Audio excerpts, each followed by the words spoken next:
ٹیپا بھی لگوا دیا تھا۔ اسے ٹیپوں سے میری کلائی کے ساتھ چپکایا گیا تھا۔ اس سے زہر کرنا مقصود تھا کہ مجھے ہسپتال میں انجیکشن وغیرہ لگتے رہے ہیں۔ اس کے علاوہ عمران کے پاس ایک تقریباً 5 انچ لمبا سٹائلش سا سگریٹ لائٹر بھی تھا۔ مجھے پتا تھا کہ عمران بہت کم سگریٹ پیتا ہے اور مستقل طور پر لائٹر وغیرہ اپنے پاس نہیں رکھتا تھا۔ اب اگر یہ لائٹر اس کی جیب میں موجود تھا تو اس کی کوئی خاص وجہ تھی۔ ہم تقریباً 2 فرلانگ تک پیدل ہی چل کر شہر کی اس نوائی بستی سے نکل آئے اور سڑک پر سے ٹیکسی لے لی۔ اس ٹیکسی نے آدھ گھنٹے میں ہمیں ہمارے جانے پہچانے علاقے میں پہنچا دیا۔ یہ وہی فردوس پلازا والا علاقہ تھا۔ عمران صدیقی کا لگژری فلیٹ اسی پلازا میں تھا۔ یہی سے ہم نے صدیقی چند روز پہلے مجید مٹھو کا پیچھا کیا تھا۔ اس وقت ہم نے اس پلازا کو صرف دیکھا تھا، آج ہم اس کے اندر داخل ہونے کے لیے تیار تھے۔ اب رات قریباً 12 بج چکے تھے۔ کڑکتی سردی میں سڑکیں سنسان نظر آ رہی تھی۔ عنایت علی ہمیں لے کر ایک شاندار عمارت میں داخل ہوا اور بذریعہ لفٹ 4تھی منزل پہ آ گیا۔ ایڈوکیٹ عمران صدیقی کا فلور اسی پر تھا۔ اس فلور پر داخل ہوتے ہی ہمیں ایک سیکورٹی گارڈ کا سامنا کرنا پڑا۔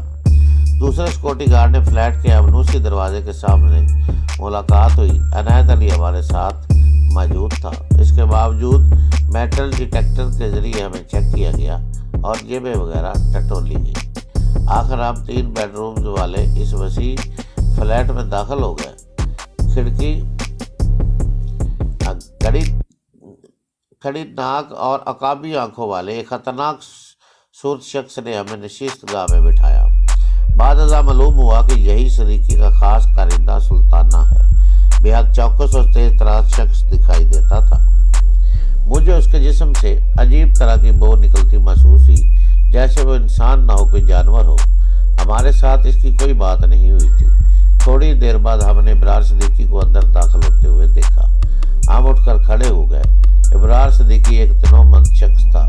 اس نے ایک طرف مانگ نکال کر بال بنا رکھے تھے، تاہم داڑھی خرد دکھائی دیتی تھی اور خاصی لمبی تھی۔ وہ پتلون قمیض میں تھا۔ عمر یہی کو 35 سال رہی ہوگی۔ اس کے ہاتھ میں نہایت چمکیلے دانوں والی ایک چھوٹی سی تسبیح بھی تھی، جو اس نے ہم سے مصافحہ کرنے کے بعد سامنے شیشے کی تپائی پر رکھ دی۔ عنایت علی نے بڑے مؤدب انداز میں عمران صدیقی سے ہمارا مختصر تعارف کرایا۔ اس دوران میں عمران صدیقی بس اپنا سر ہلاتا رہا۔ وہ کچھ چپ چاپ دکھائی دیتا تھا، آنکھیں بھی سرخی مائل تھیں۔ اندازہ ہوتا تھا کہ اس کی یہ کیفیت موجودہ صورتحال کی وجہ سے ہے۔ وہ کمل پر فریضہ تھا اور اس سے شادی کرنے کی پوری پلاننگ کر چکا تھا، مگر اب اس کی یہ ساری پلاننگ ملیا میٹ ہو چکی تھی۔ جو کچھ ہوا آنن فانن ہوا تھا۔ کمل اپنی والدہ سمیت روپوش ہو چکی تھی، اور تو اور کمل کا بھائی قادر بھی ہاتھ سے نکل چکا تھا۔ تعارف ختم ہوا تو عمران صدیقی نے اپنی گونجدار آواز میں ہم سے 2-4 سوال پوچھے۔ عمران ان سوالوں کے لیے پوری طرح تیار تھا۔ عمران کا اہم سوال یہی تھا کہ مجید مٹھو سے ہمارا رابطہ کب اور کہاں ہوا تھا۔ عمران نے اس کا تسلی بخش جواب دیا۔ عمران نے ہمیں پیش دکھانے کے لیے کہا۔ عمران نے ایک بار پھر دبے دبے جوش کے ساتھ گرم چادر کے اندر اپنی ہاتھ کو حرکت دی اور لو شیر کا مجسمہ فلالین کے کپڑے سے نکال کر عمران صدیقی کے سامنے رکھ دیا۔ عمران نے بظاہر عام سی نظروں سے مجسمے کو دیکھا، مگر اس کے چہرے پر شوق کی ایک چمک ابھری تھی۔ وہ پوشیدہ نہیں رہ سکی۔ وہ ماہرانہ انداز میں پیس کے زیرو بام پر اپنی انگلیاں چلا کر دیکھتا رہا، تب جیب سے اینک نکالی اور اپنا رخ روشنی کی طرف کر کے مزید باریک بینی سے اس کا جائزہ لینے لگا۔ مجھے امید نہیں تھی کہ وہ ہمارے لیے کسی طرح کا تکلف کرے گا، لہذا جب اس نے ملازم کو چائے کا کہا تو مجھے تھوڑی سی حیرت ہوئی۔ اس کے ساتھ ہی یہ احساس بھی ہوا کہ اس گٹے یا پیس کی اصل قدر و قیمت بہت زیادہ ہے۔ ممکن تھا کہ جس چیز کا سودا ہم سے 40-45 ہزار میں کیا جا رہا تھا، وہ آگے چل کر 10-15 لاکھ یا اس سے بھی زیادہ کی قیمت پاتی۔ اس دوران میں عمران صدیقی کے بیش قیمت موبائل فون پر کال آ گئی۔ اس نے کال ریسیو کی اور مدھم آواز میں بولا، جی حضرت۔ اس کا انداز مدبانہ تھا۔ کیفا لگایا جا سکتا تھا کہ دوسری طرف ابرار صدیقی کا وہی پیر و مرشد ہے جس کا تذکرہ مجید مٹھو نے اپنی موت سے قبل کیا تھا۔ ابرار صدیقی کہہ رہا تھا، جی حضرت، تلاش تو ہو رہی ہے جی، پوری کوشش کر رہے ہیں، بس آپ خصوصی دعا کیجیے گا۔ جی ہاں جی ہاں۔ بھائی کا بھی کوئی پتہ نہیں چلا، وہ سب اکٹھے ہی نکلے ہیں؟ کہیں نہیں حضرت، سراج یا میڈم خود تو ایسا نہیں کر سکتے، کم از کم میری عقل تو یہی کہتی ہے، یہ کوئی تیسری پارٹی ہے جی۔ پھر ابرار صدیقی بات کرتے کرتے دوسرے کمرے میں چلا گیا۔ اس کے بولنے کی بس مدھم سی آواز ہم تک پہنچتی رہی، الفاظ اب سمجھ نہیں آ رہے تھے۔ اس امر میں کوئی شبہ نہیں تھا کہ ایڈوکیٹ مولانا ابرار صدیقی صاحب اپنی گمشدہ محبوبہ کا تذکرہ فرما رہے تھے اور دوسری طرف ان کے پیر و مرشد صاحب تھے۔ لگتا تھا کہ اس پیر و مرشد صاحب کو ابرار صدیقی کی زندگی میں خاص الخاص اہمیت حاصل ہے۔ نشست گاہ کی دیوار پر نہایت قیمتی فریم میں ایک بڑی تصویر لگی ہوئی تھی۔ یہ ایک 50-55 سالہ شخص، لمبی داڑھی تھی لیکن ساتھ ٹائی بھی لگا رکھی تھی۔ اس کی بھویں غیر معمولی طور پر گھنی تھی اور ان کی بھووں کے نیچے لبوتری آنکھوں میں خاص چمک تھی۔ میں نے مدھم آواز میں عنایت علی سے پوچھا، یہ کون ہے؟ حضرت صاحب بڑے صاحب کے مرشد ہے، اس نے سرگوشی میں جواب دیا۔ حضرت صاحب کے ہاتھ میں چاندی کا ایک نفیس سا کڑا نظر آ رہا تھا۔ ایسا ہی کڑا وہ ابھی میں نے ابرار صدیقی کی کلائی میں بھی دیکھا تھا۔ 2-4 منٹ بعد ابرار صدیقی واپس آ گیا۔ وہ اب قدرے پرسکون نظر آتا تھا۔ اس نے پوری توجہ کے ساتھ 9 عدد گٹوں کے بارے میں ہم سے بات چیت شروع۔ عمران نے یہ کہہ کر ابرار صدیقی کی دلچسپی میں اضافہ کیا کہ اس کے پاس ایک قدیم اسٹوپا کا ٹوٹا ہوا حصہ بھی ہے۔ اس قریباً 4 مربع فٹ کے ٹکڑے پر تصویریں کندہ ہیں اور وہ یہ ٹکڑا بھی نہایت مناسب قیمت پر اس کے حوالے کر سکتا ہے۔ چائے کے بعد ابرار صدیقی نے عنایت علی کو تو واپس روانہ کر دیا، تاہم عمران کے ساتھ اس کی بے تکلف گفتگو جاری رہی۔ ابرار صدیقی جیسے نہایت گاہک شخص کو مطمئن کرنا کوئی آسان کام نہیں تھا، مگر عمران یہ کام بخوبی کر رہا تھا۔ 9 عدد گٹوں کی قیمت کے بارے میں بھی عمران نے تکرار کا انداز اختیار نہیں کیا اور بڑے کھلے دل سے یہ معاملہ ابرار صدیقی کی صوابدید پر چھوڑ دیا۔ صاحب جی، ہم غریب لوگ تو بس عزت کے بھوکے ہوتے ہیں، آپ نے جو عزت دی ہے اس سے پیسے پورے ہو گئے ہیں، باقی سودے میں 40-50 ہزار اوپر نیچے ہو جائیں تو کوئی فرق نہیں پڑے گا۔ فرق پڑنا بھی کیا تھا، میں اچھی طرح جانتا تھا کہ 9 گٹے موجود نہیں ہیں، بس یہ ایک ہی گٹا تھا جو عمران نمونے کے طور پر یہاں لے کر آیا تھا، اور یہ بھی ابرار صدیقی کو شیشے میں اتارنے کا 1 اربہ تھا۔ جو پروگرام ہم طے کر کے نکلے تھے اس کے مطابق ہمیں یہاں ابرار صدیقی کے شاندار اپارٹمنٹ میں رات گزارنے کی کوشش کرنا تھی۔ مجھے ایک مریض کی حیثیت سے اپنے ساتھ لانے کا مقصد بھی یہی تھا کہ میرے لیے عمران کی ہدایت تھی کہ جب ہم یہاں سے جانے والے ہوں گے تو میری طبیعت اچانک خراب ہو جائے گی، سر شدت سے چکرانے لگے گا، مجھے کچھ دیر آرام کی ضرورت پڑے گی۔ امید تھی کہ اس موقع پر ابرار صدیقی اخلاق کا مظاہرہ کرے گا اور ہمیں اتنی رات گئے جانے سے روک لے گا، لیکن بیماری کے بہانے کی نوبت ہی نہیں آئی۔ باتوں میں رات کے 2 بج گئے۔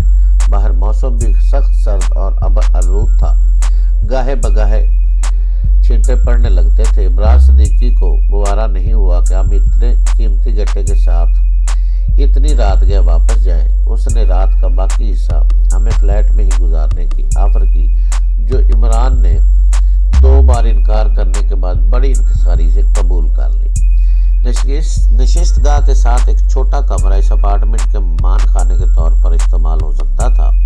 یہاں بھی قالین موجود تھے، TV, gas, heater, attach bath اور دیگر سہولیات بھی مہیا تھی۔ اس کمرے کی ایک دیوار پر بھی حضرت جی کی بڑی سی پورٹریٹ آویزاں تھی۔ ایک ملازم نے ہمارے سونے کا انتظام کر دیا۔ ہم ڈبل بیڈ پر ایرانی کمبل اوڑھ کر لیٹ گئے، مگر سونا کس کافر کو تھا؟ ہم یہاں جاگنے کے لیے آئے تھے۔ میں جانتا تھا کہ اب اس مشن کا اہم ترین مرحلہ شروع ہونے والا ہے۔ وہ نایاب فاسٹنگ بدھا اسی اپارٹمنٹ میں کہیں موجود تھا، جس کے لیے بہت سے لوگ دیوانے ہو رہے تھے۔ وہ 2 فٹ طویل گٹھا انہیں در و دیوار میں کہیں چھپایا گیا تھا، اور ایسے اچھے طریقے سے چھپایا گیا تھا کہ مجید مٹھو 2 بار بھرپور کوشش کرنے کے باوجود ناکام رہا تھا۔ مجید مٹھو ایسے معاملوں میں نہایت ہی ماہر سمجھا جاتا تھا۔ عمران کو میڈم سے معلوم ہوا تھا کہ مجید ایک خاندانی نقب زن تھا۔